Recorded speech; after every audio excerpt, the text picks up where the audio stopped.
Well, good afternoon and welcome to Facebook Live. I'm Dave Helling with the editorial board of the Kansas City Star. Great to have you with us this afternoon. My friend and colleague Michael Ryan from the editorial board is joining us, and then a couple of faces you may or may not recognize. On your left, my right, Bob Johnson, former state legislator in Missouri and now on the Lee Summit City Council, and Soendker Nicholson, I hope I got that right, Sean, yes, who is with a group called Clean Missouri, and that's what we're here to talk about today. You may remember Clean Missouri. It was on the ballot in 2018, correct? Put there by initiative petition, an amendment to the Missouri Constitution that did several things to the way we elect legislators in the state, and also made some ethics reforms.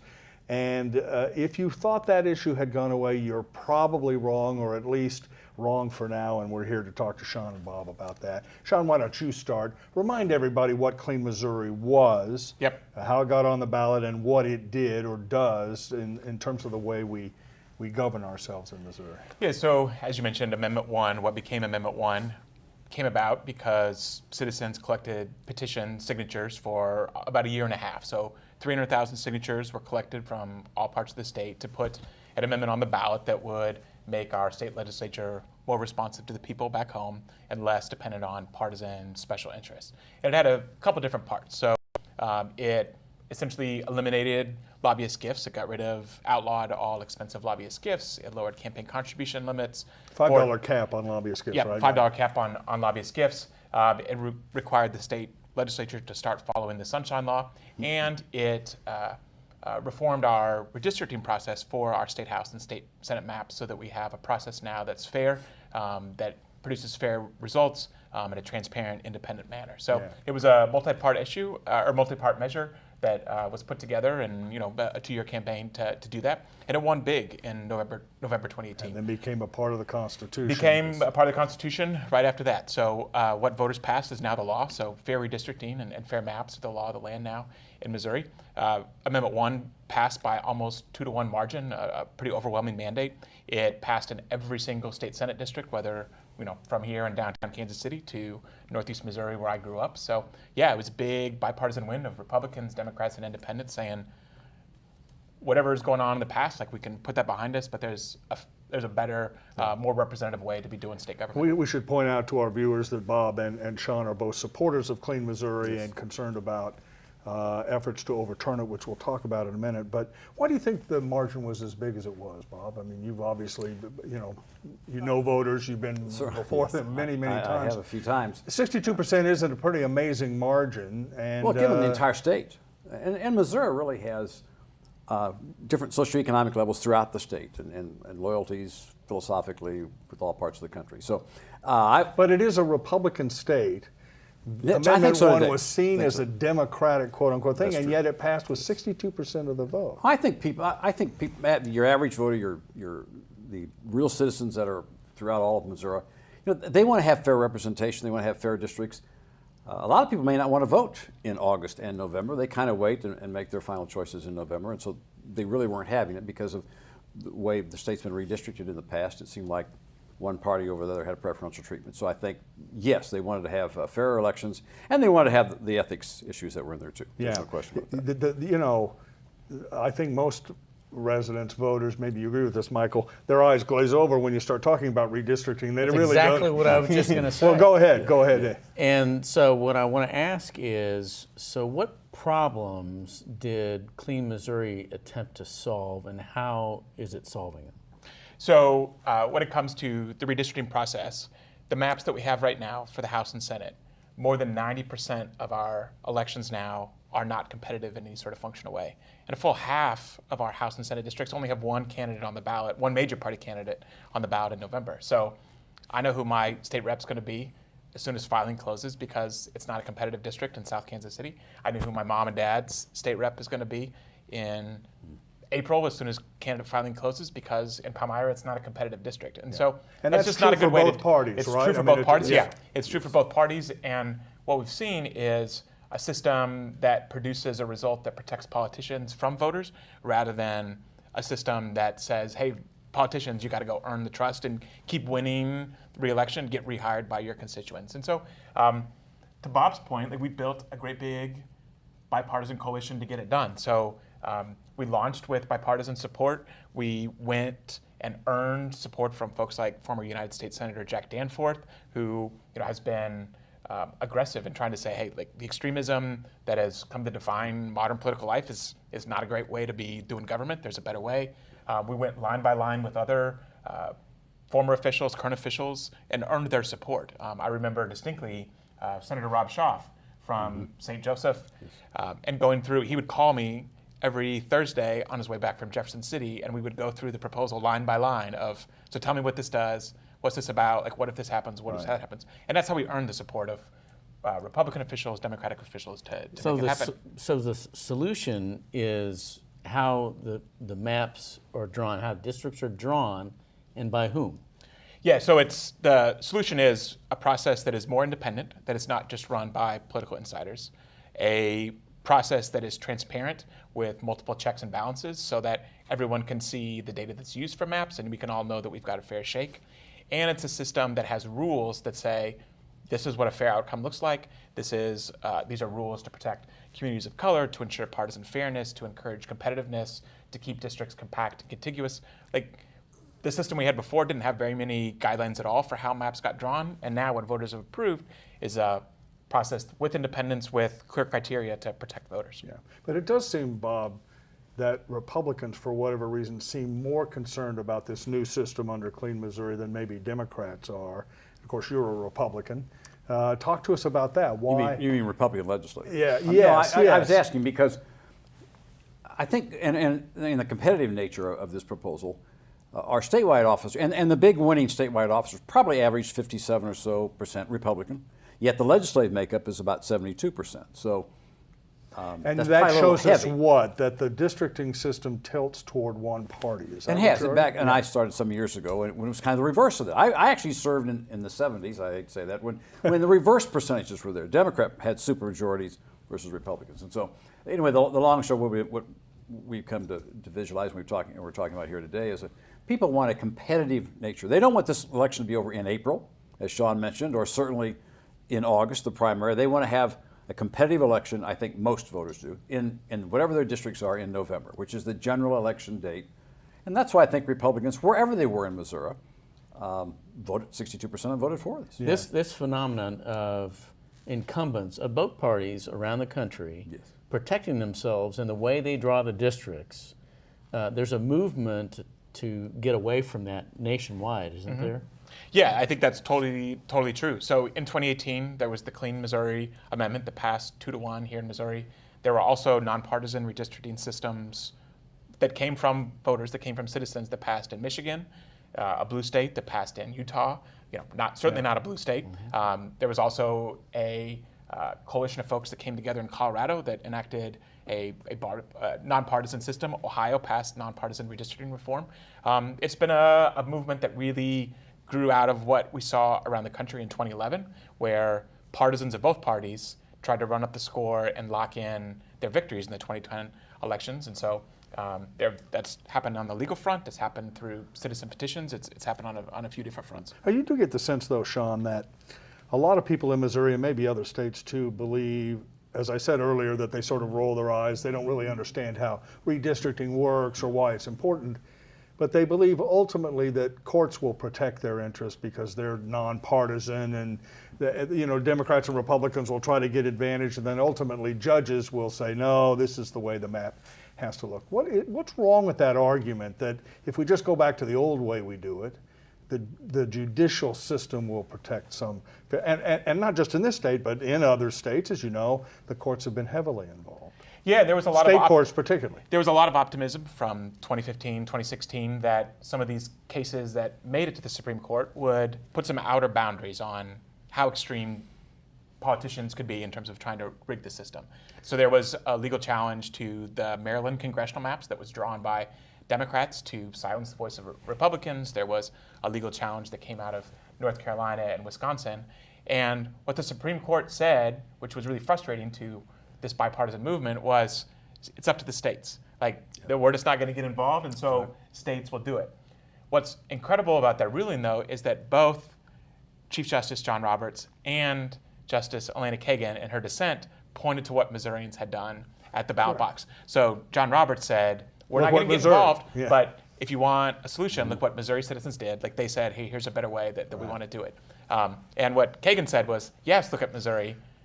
Politicians are going to try and overturn So that. I guess what I'm asking is, the argument is that if you expect the courts to protect fairness, however you define that, in districts, that faith may be misplaced, that the public has to do it on their own, and that's what Clean Missouri turned out to be. And yes, in the Supreme Court decision answered it that way. So it's going to have to be done state by state. And I think what we passed, the people did in 2018, was very fair. Obviously, depending on what influences you may or may not have in the legislative process, if it went counter to you, then you want to change it back. Well, to in old addition to that, of course, we don't know if it's unfair until they actually draw the districts. I mean, the that's proof true, a little bit is going to be in whatever happens in That's right. 2021 when the new census numbers come in. So people's eyes may glaze over when we talk about redistricting and drawing maps and everything, but there are real world Yep. effects on our politics. Now, people do understand when our politics become overly partisan. Could you talk a little bit about the effect of incumbents protecting themselves in heavily Democratic or Republican districts and the effect that has on our politics? I think you can look again at 2018 in the state of Missouri. There were several ballot initiatives on the ballot, that issues that had been around the General Assembly for some time but were not dealt with, good, bad, or indifferent. And one that comes to my immediate memory is the medical marijuana question. That had been introduced in the legislature for some time and didn't go anywhere for a lot of reasons, and I think a lot of it's tied to primary election voters depending on the districts. The state electorate obviously voted overwhelmingly for that. I think, again, next Medicaid expansion may be on the ballot this year. So there are legislative issues that are important to citizens that really don't get any traction in the legislature and have a history of not getting any traction. So And that's then the you have to result deal in- with the initiative petition process, and then let the people have no choice But but Bob, themselves. that's in part, I think what Michael is asking is that's in part due to the way we draw districts in the state of Missouri, in which ideological purity becomes more important because the primary is more important. Yes. And once those candidates are elected, it's harder to find compromise. Is that the argument, John? Absolutely. So citizens may not think about redistricting every day like I do, but they certainly are familiar with this notion of politicians not giving any heed to what they're asking for, right? So voters back home know that folks in Jefferson City are not looking out for them. They know that what matters is, or has mattered in the past, is do I keep the big donors happy and do I keep the special interests happy? Because that's what politicians are worried about. So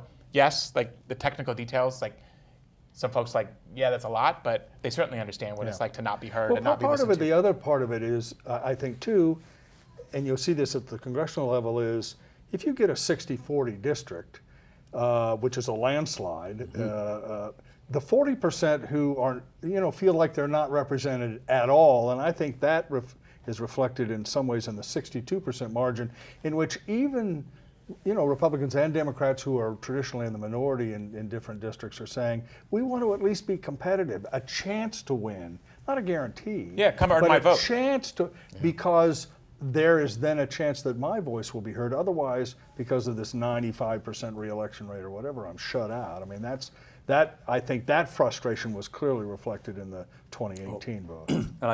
And I've lived through that. And the despair you might have, but why should I vote? Because my vote isn't going to matter. You get these districts that are basically 47-53 partisan or 48-52. That's within striking distance of anybody. Who you could be 48% and lose today. 2 years later, that's easy enough to pick up, and it flips the party. And maybe that's what citizens want the opportunity to do. At least a chance. Sure. So we've talked about what we all decided in Missouri in 2018. Now there's an effort to change that and overturn that in the legislature. Talk about that. Yeah, so on election day in 2018, we were seeing talk from lobbyists and politicians of, hey, we're going to go undo this with a new measure. So in Missouri, the legislature can refer new constitutional amendments that they'd like to see passed. They can send that to the vote, or send that to voters with a simple majority. And so that's what's going to happen this year. So there was a proposal that left the Senate. It's working its way through the House now. But what it would do is repeal the good parts of what voters passed and replace them with a gerrymandering scheme that's unlike anything we've ever seen in Missouri or anywhere else. So they would have, some of the politicians in Jefferson City would have you believe, oh, we're just going back to the old way. But what they're actually trying to do is set up a system that's more partisan than it's ever been before, that's very secretive, that takes away the transparency that we have now, that encourages, allows gerrymandering to happen, that weakens protections for communities of color. And then, after they've rigged the process and rigged the rules, would rig the court process so that you can't actually go and sue to get it changed. So it's really a trifecta of bad of what they're sending to voters. Just to push back a little bit, Sean and Bob, what's wrong with having the people vote on it? If you're as confident as I think you are in the public understanding what Clean Missouri was about and the margin that it had, you've got to be pretty confident that if it goes back on the ballot, it would lose. Yeah, it will lose, but I think there's something to be said for honoring the will of voters. Voters had a very clear mandate. They said, we want fair redistricting, we want a legislature that's responsive to us, and now we've got politicians trying to undo that. So yes, it will lose, but politicians should be honoring the will of the voters. Bob's not so sure. Yeah, if we're concerned about having to let the voters have another opportunity, that's fine with me. This was adopted in the November general election, where the majority of the people are going to be voting. That's your highest vote turnout of any year. We don't know when this proposal may or may not, which it's up ballot, to the governor, right? Yes, and it could be on the primary election in August. Well, that's fewer people that's going to vote, and probably a little more partisan from both sides. That middle-of-the-road voter who doesn't really want to declare a party when they vote in August, they just wait till November. So we're going to have it in a statewide election that's going to be fewer in number and probably by several percentage points. Yeah. So if it was passed in one type of election, then let's have that same election universe have an opportunity to consider it again, if that's what we need to review. If you do come up for election again, either in August or November, on how we draw districts in Missouri, what is your best argument for staying with what voters decided in 18? What is your argument? Well, I think it's pretty simple. Like, one, politicians need to respect the will of the voters. Two, fair maps are good. Like, a fair process and fair rules are good. And gerrymandering's bad, right? And what voters are going to learn as they go through this proposal is just how bad it is. There's something in there for everyone to hate. It's really an amazing collection of bad. And I think some politicians think that they aren't going to have to defend what they proposed, but voters are going to see through what they're doing for what it is, and that's a Politician Protection Act. And when you talk about gerrymandering, it's shorthand for making sure that I have enough of my party's voters in my district to keep me safe. Yeah, right? It's politicians and political operatives picking and choosing the neighborhoods they want to piece together to make it districts that's super safe so that their preferred politicians win election. And again, that's a bipartisan thing. I think people think we're critical of Republicans, but in the history of Missouri and most states, Democrats and Republicans in essence sit down together and carve up districts to protect everyone, even if the little sliver of a district goes up and then curves around. It's a bipartisan approach. Well, I would think it comes more than just the party concerned about the numbers on the outcome. Once you're elected to one of those offices, you probably look at your boundaries pretty closely and suggest that I enjoy this, I think I do a good job, and I'd like to go back, but it was a tough election 4 years ago, so I might want to have half of a township or precinct added and another half of precincts taken away and added to a neighboring district. And all the incumbents are doing that. And I get that. I was one of those that was worried about my boundaries when I was in tenure.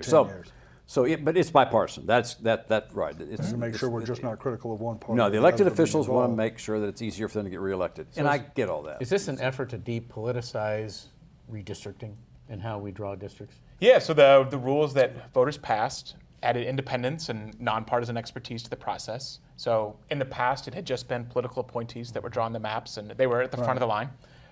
So now the process, you have some independence, a nonpartisan staffer, draws the first draft, and then commissions can make changes as they see fit.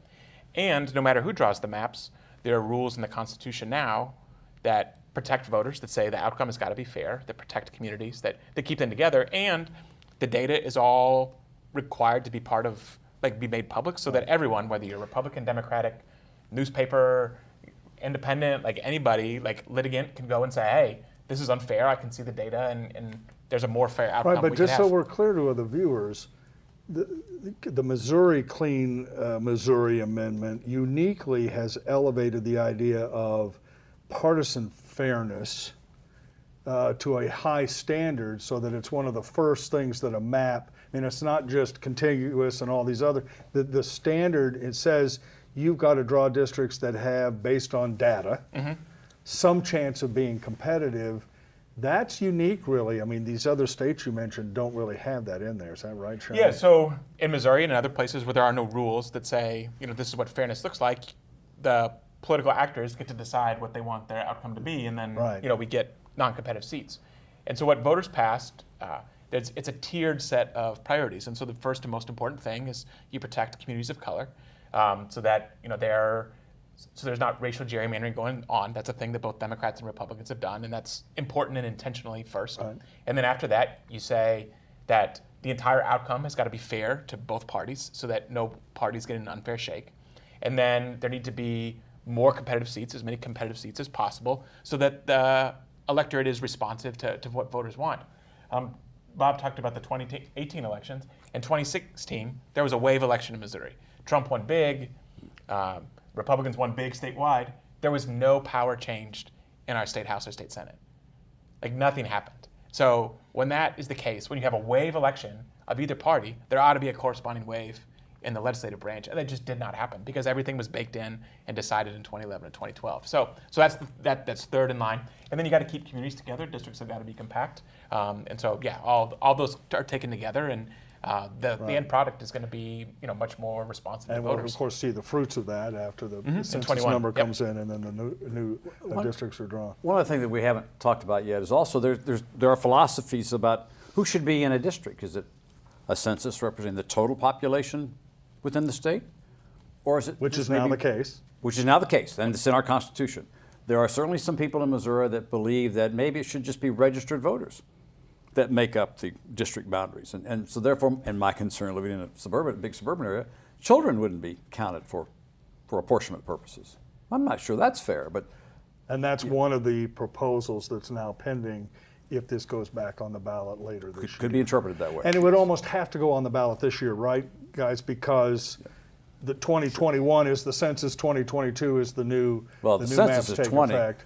Right, but you get the results the in redistricting 21. figures will be, the census figures will be used in 2021 to draw boundaries across the state. So it's really critical that everyone pays attention to this debate now and not think that it's down the line. We've gotten deep into the woods here, so I want to get back out of the weeds and ask, why should normal people think this is important? Why is this important to people? So right now, voters have enacted a fair process with fair redistricting, with rules that require a fair outcome.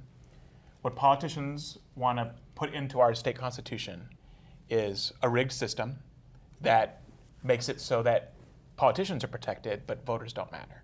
And so if you want a House member or a representative or a senator to care about what you think and to be working on the things that you want them to be working on in Jefferson City, we got to have fair maps. We got to have a fair process. And that's exactly what the politicians in Jefferson City pushing these repeal efforts want to avoid. So it matters if we ever want to get something done in Missouri.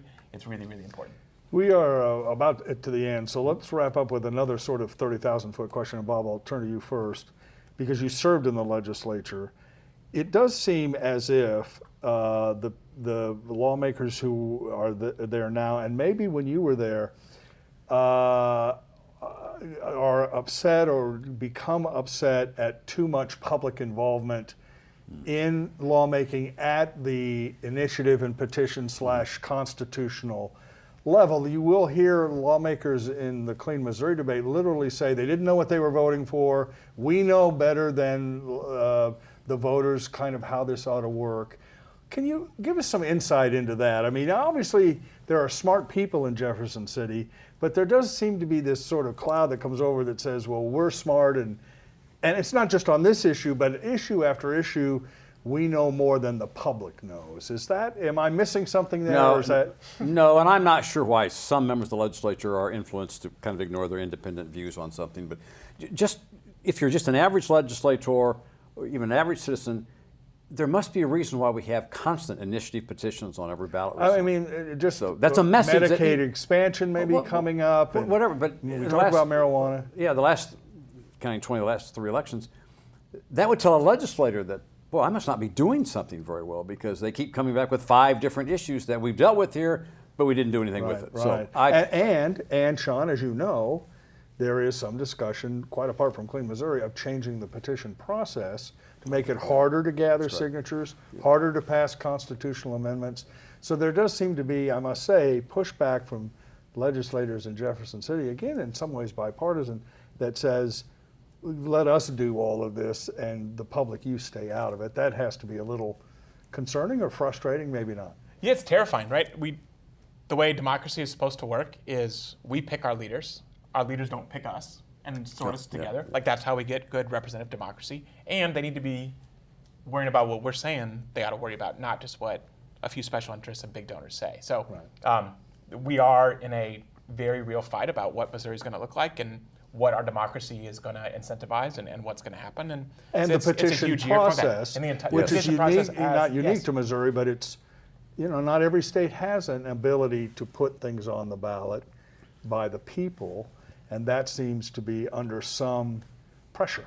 It is under a lot of pressure, and we have that right because as Missouri is getting formed, as other states in the West were getting formed, we could see what happened when politicians only care about what gajillionaires are telling them to do. And I can tell you, working with partners in other states, when there's no hope that the legislature is ever going to start being responsive and they can't do anything about it on redistricting or on Medicaid or whatever else, like we have something sacred to protect here, and it's important. One of the proposals that's floating around in Jeff City for initiative petitions would allow it to pass allow an initiated a law to pass with a simple majority if the legislature approves the language. But if the legislature says, no, we don't like it, then suddenly it bumps up to 2/3, which is the exact opposite of the point of a petition process, which is to go over the heads of the legislature. Well, talk about gajillionaires. I mean, just affluent special interests of whatever. It's easier to talk to 197 people than it is 3 million voters. 3 million, and that's where we're at. Yep. That's it. Anything? Okay, great. Sean Soendker, Nicholson, and Bob Johnson, I appreciate you so much for coming in and talking about this. And just for our viewers to know, we'll have the other side in if and when this goes to the ballot, because we'll always want to hear both sides of this issue as we consider it on the editorial board. But just so, again, everyone's clear, we endorsed Clean Missouri. We still think it's a good idea. And we do think the voice of the people is pretty important and was pretty clear to us in November of 2018. So again, Sean, thanks for coming in. Bob, thanks for coming in as well. And my good friend Michael Ryan, thanks for joining us. You've been watching Facebook Live from the Kansas City Star's editorial board. I'm Dave Helling. Thanks for joining us.